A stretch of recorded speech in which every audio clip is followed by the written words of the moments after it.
locked on by one arm at the open neck of the white linen shirt he's wearing. And then a breath of wind takes the skirt of the lightweight halter-neck summer dress I'm wearing, black but scattered with scarlet flowers, and streams it out sideways as if a flag. Jem's head turns toward me, and after the merest of beats, he lifts his hand. It's a small gesture, but nevertheless, the priest tails off and most of the crowd turns reflexively, and I realise with dawning horror that every one of them is wearing white. White. All of them. Jesus, it looks like a fucking wedding, not a funeral, I think. Jem could be a groom waiting for his bride.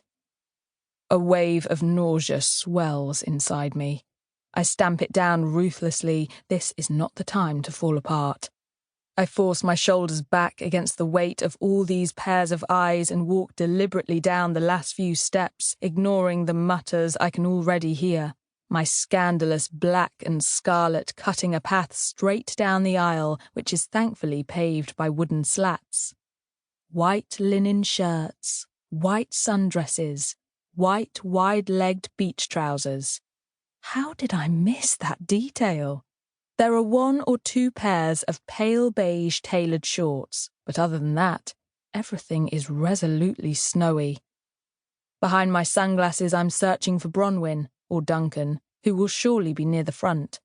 I spot Duncan's height first, in the second row, with Bron's wayward chestnut curls next to him, barely reaching his shoulder. As I get closer, I see that Jem means to step forward to greet me before I can duck into the row, and I can't think of a single thing to say that is worth saying. "You made it," he says, reaching out with both hands to clasp mine. I haven't seen him for months. Actually, over a year. Not since the last time all the gang got together for one of our regular swimming holidays. Except, no, that wasn't the last time for everyone else. The last time was when Lissa drowned, but I wasn't there. For once, he looks every second of his 40-plus years. His mouth is smiling, but there's no energy in it. His pale green eyes look worn. It's as if he's pulled on the suit of his skin and found that he doesn't quite fill it anymore. "The plane was delayed. I am so sorry," I murmur inadequately. "No matter. You're here. She would have wanted you here." Hardly. Nobody wants their funeral at 35. She wouldn't have wanted this at all. She would have wanted me to be there that night to stop her from going for a swim alone in the dark. But I wasn't. I squeeze his hands mutely, then let Duncan pull me into the row, my wedges sinking awkwardly in the sand. "Quite an entrance, as usual," he mutters as I squeeze past him to a chair next to Bron.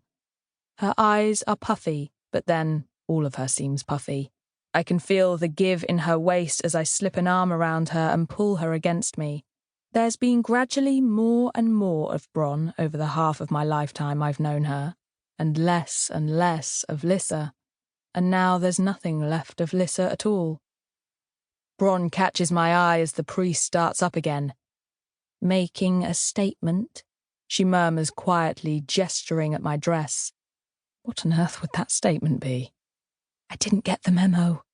Her eyebrows lift briefly. I'm not sure she believes me. To her, I'll always be the girl she first met, or a mere step away from that. Careless, reckless, with myself and others, a bullet ricocheting. Maybe she's right. Maybe I'm the one fooling myself. Perhaps one step is all it would take to fall back into that. Today, that step is perilously tempting. "Focus," I tell myself. This is not the time to fall apart. I have to hold up Bron. She is crying now, as silently as she can, one of my hands gripped tightly in hers. There's barely a breath of wind on this beach, and we are entirely exposed to the tropical sunshine. There's something extraordinarily wrong about this weather for a service like this.